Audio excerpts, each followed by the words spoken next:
The Gospel of Gold by G.S. Lewis. Chapter 46. Light in the Blackest Hour. During the short return journey, Gold did not dare to look back at his silent captor, nor did Will or Marina. Other than some brief, incoherent murmuring, the ninja had gone completely silent. Even while they had passed back through the void of Karen's chamber, where the slightest echo was amplified, Koga's footsteps were soundless, his breathing muted. For all Gold knew, he might have stopped following them. He knew better, of course. As Koga had predicted, the Champion's Peak was unoccupied at the time of their arrival. Off to the side of the throne, there was a large, blank digital screen set upon wheels. It might have been rolled in at some point, so that the champion could watch whatever he needed to. Challenger progress, Johto news, or the faces of those who called into him. Gold was just wondering where to stop when the black screen flicked on, and an augmented version of Koga's face appeared on it. "Will," he said, pointing off to his left. "Go over there. I don't want you anywhere near the boy. And you, girl." Now Koga pointed to his right. "Over there. As you have no place here, your best hope for survival now is in silence." Marina gave Gold a pained look, and with great reluctance trudged away, holding Crocona's paw. Will too seemed distressed, and Gold remembered that he couldn't see, and therefore didn't know where Koga had pointed. He gave Will a gentle push in the right direction, hoping it would be enough. But Koga's voice rose sharply at the sight. "No contact!" he rebuked in a severe tone. "And that includes any further attempt at communication. Stand still, keep your eyes forward, and wait for the champion's arrival." Champion? Thought Gold. Does he already see Karen that way? Clearly, Koga had every confidence that his side had already won.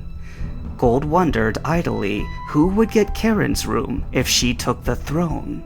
Perhaps Koga? But then who would the other three arenas go to? No matter what happened now, Indigo HQ would require an intensive makeover after its split. And even then, could it ever count on the support of the citizenry again? Without force?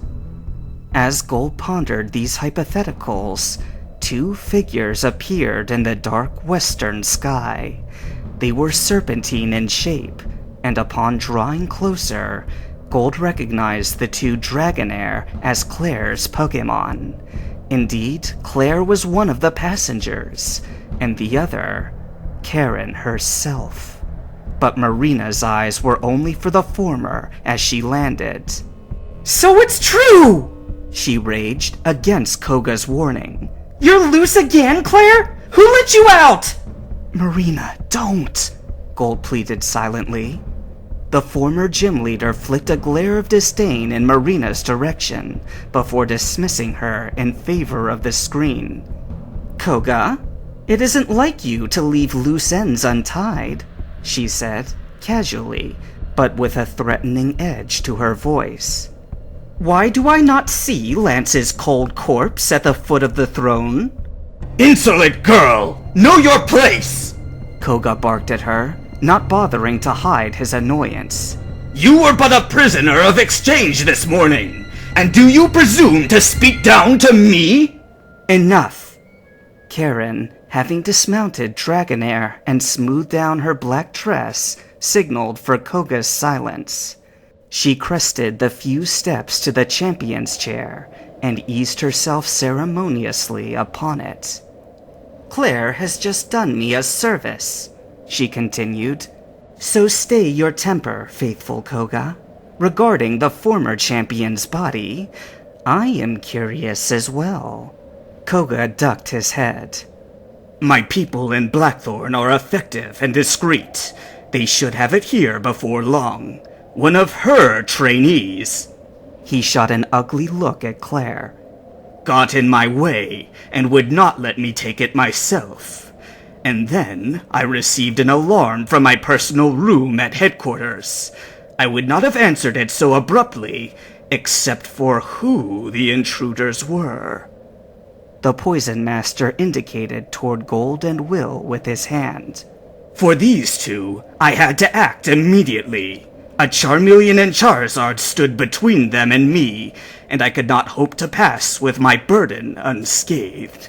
I made a choice, and I stand by it. Here is a traitor and the chief troublemaker, helpless at your feet.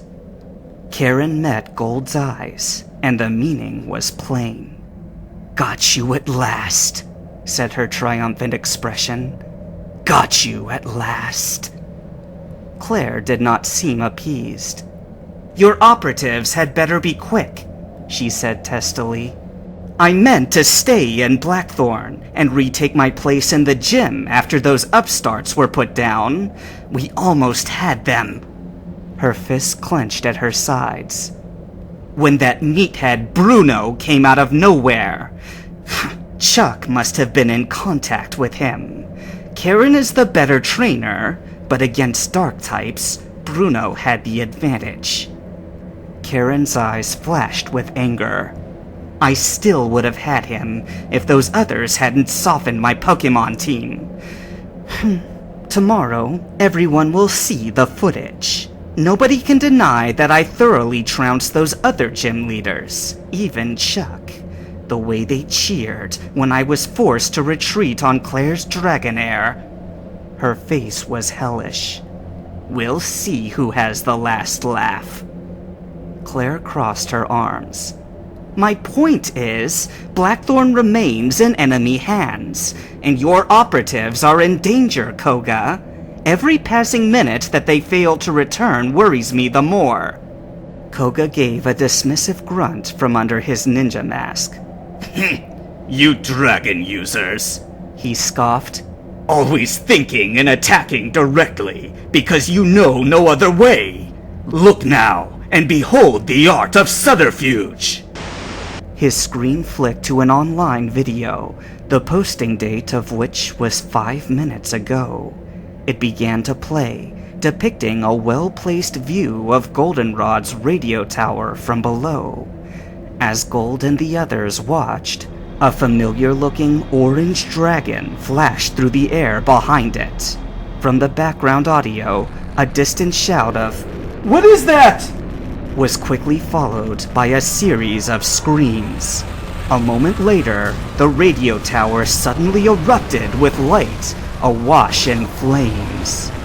Gold had heard somewhere that the Charizard species could melt boulders by the heat of their fire breath, and though the tower was made of metal, he wondered if it could withstand a determined attack. The inferno seemed more horrible than any flash fire could cause in such short order. Yet he had seen with his own eyes what Petrol had wrought upon Sprout Tower. Redirection, said Koga calmly, goes hand in hand with stealth. Nobody will be able to take their eyes off their screens, for they will rightly fear for their own cities. If such as this can happen to Violet and Goldenrod, it can happen to them. Olivine Port will be next in line to learn. So you see, Koga's operatives will be quite forgotten, said Karen lightly. And those who would threaten them, the fools who rebelled on Lance's side, will be lumped together with him after tonight.